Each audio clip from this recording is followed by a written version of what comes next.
அனைவருக்கும் அன்பான வணக்கம். எல்லாரும் எப்படி இருக்கீங்க? நல்லா இருக்கீங்களா? நான் ரொம்ப நல்லா இருக்கேங்க. உங்க ருத்ரா பேசுறேன். இன்னைக்கு நான் என்ன உங்கள்கிட்ட ஷேர் பண்ணிக்கிறதுக்காக வந்துருக்கேன்னு கேட்டீங்கன்னா, இப்போ பார்த்தீங்கன்னா பாரம்பரிய அரிசியிலேயே எல்லாமே வித்தியாசமா இருக்கும்.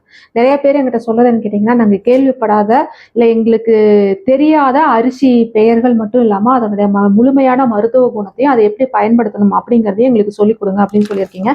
கிட்டத்தட்ட நம்ம ஒரு 17 வருஷம் அந்த ஆராய்ச்சியோட அடிப்படையில் அதில் என்னென்னலாம் நம்ம நல்ல பலன்கள், என்னென்னலாம் சின்ன சின்ன மைனஸ், ஏன்னா ஒரு பொருள் எடுத்துட்டோம்னா அது வெறும் பிளஸ் மட்டும் இல்ல மைனஸும் சேர்ந்து இருக்கு.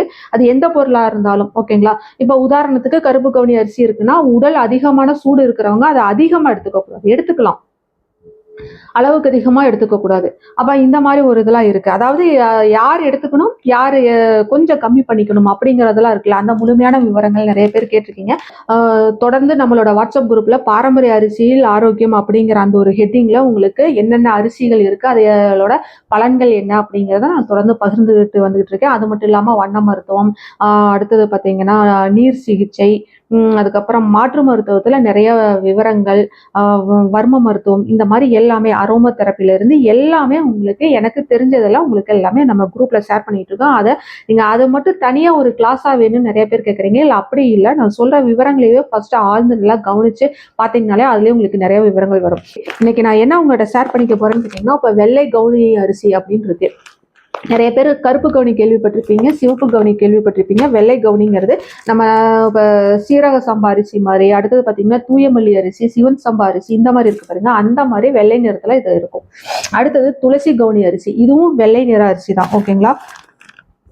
நிறைய பேர்த்துக்கு ஒரு சிலர் இதுல கேள்விப்பட்டிருக்கீங்க, ஒரு சிலர் நம்மளோட குழுவுல இருக்கிறவங்களே விளைவிச்சுக்கிட்டும் இருக்கீங்க. ரொம்ப சந்தோஷமா இருக்கு ஓகேங்களா. இது பார்த்தீங்கன்னா விஷமுறிவு சம்பா அரிசி. இது பார்த்தீங்கன்னா ஒரு சிவப்பும் இல்லாம ஒரு கருசிவப்பு நிறத்துல இருக்கும். இன்னும் சொல்ல போனா எப்படின்னு கேட்டீங்கன்னா இந்த நிறத்துல இருக்கும் ஓகேங்களா.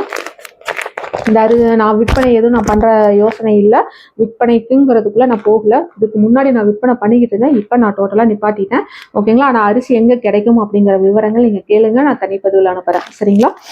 நான் முழுக்க முழுக்க வகுப்பு அப்படிங்கிறது மட்டும் இல்லாம அந்த சிறுதானியங்கள், நம்மளுடைய பாரம்பரிய தானியங்களை நிறைய ரிசர்ச் பண்ணிட்டு இருக்கனால அதுக்கான நேரங்கள் பத்தல, அதனால நான் விற்பனை அப்படிங்கிறதுக்குள்ள நான் போகல.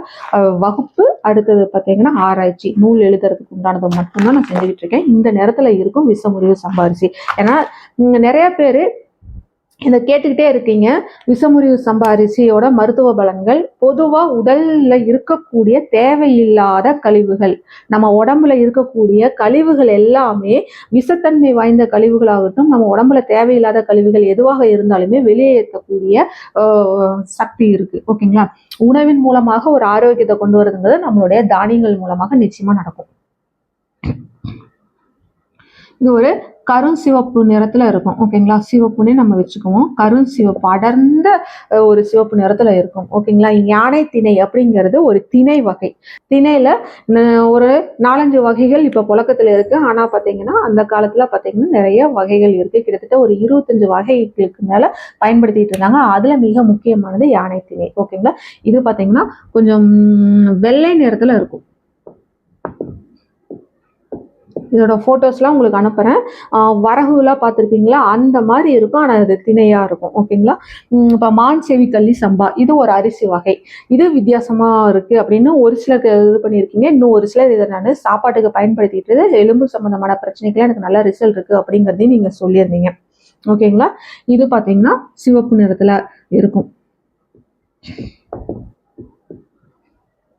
குட வேலை அரிசி, நிறைய பேர் குட வாழை அப்படிங்கிற ஒரு அரிசியும் இதுவும் ஒன்று நினச்சிக்கிறீங்க. இல்லை, இரண்டுமே வேறு வேறு அரிசி சரிங்களா. இந்த அரிசி பார்த்தீங்கன்னா சிவப்பு நிறத்தில் இருக்கும் ஓகே. இப்போ இதில் எத்தனை பொருட்கள் இருக்குன்னு கேட்டிங்கன்னா 3, இந்த 5ம் சேர்ந்து நீங்க ஒரு சத்து மாவு மாதிரி ப்ரிப்பேர் பண்ணி நீங்களே வீட்டில் செஞ்சு சாப்பிட்டீங்கன்னா உங்களுக்கு எலும்பு சம்பந்தமான பிரச்சனை மற்றும் சர்க்கரை நோய், இந்த 2ல எது இருந்தாலும் சரி, அந்த இதுக்கு நீங்க எந்த மருத்துவம் எந்த மருந்து மாத்திரைகள் எடுத்துக்கிட்டு இருந்தாலும் காலையில வெறும் வயிற்றுல ஒரு டம்ளர் அளவுக்கு நீங்க வெது வெதுப்பா சூடா ஒரு டீ காஃபிக்கு பதிலாக இதை மட்டும் குடிச்சிட்டு வந்துட்டீங்கன்னா நான் சொல்ல தேவையில்லை, நீங்களே ரிசல்ட் பார்ப்பீங்க. இப்போ எலும்பு சம்மந்தமான வலி, மூட்டு வலி, முதுகு வலி இதெல்லாம் இருந்துச்சுன்னா நீங்களே உங்களுக்கு அந்த வலி நல்லா குறையிறது நீங்களே பார்ப்பீங்க கண் கூட. அடுத்தது பார்த்தீங்கன்னா, இது நீங்க சர்க்கரை சம்மந்தமான பிரச்சனைகள் இருக்கு, இல்ல நான் ரொம்ப வருஷமா மருந்து மாத்திரை எடுத்துக்கிட்டு இருக்கேன்னா, நீங்க அதோட உணவாக மட்டும் காலையில 1 டம்ளர் அளவுக்கு கஞ்சி எடுத்துட்டு வந்து பாருங்க.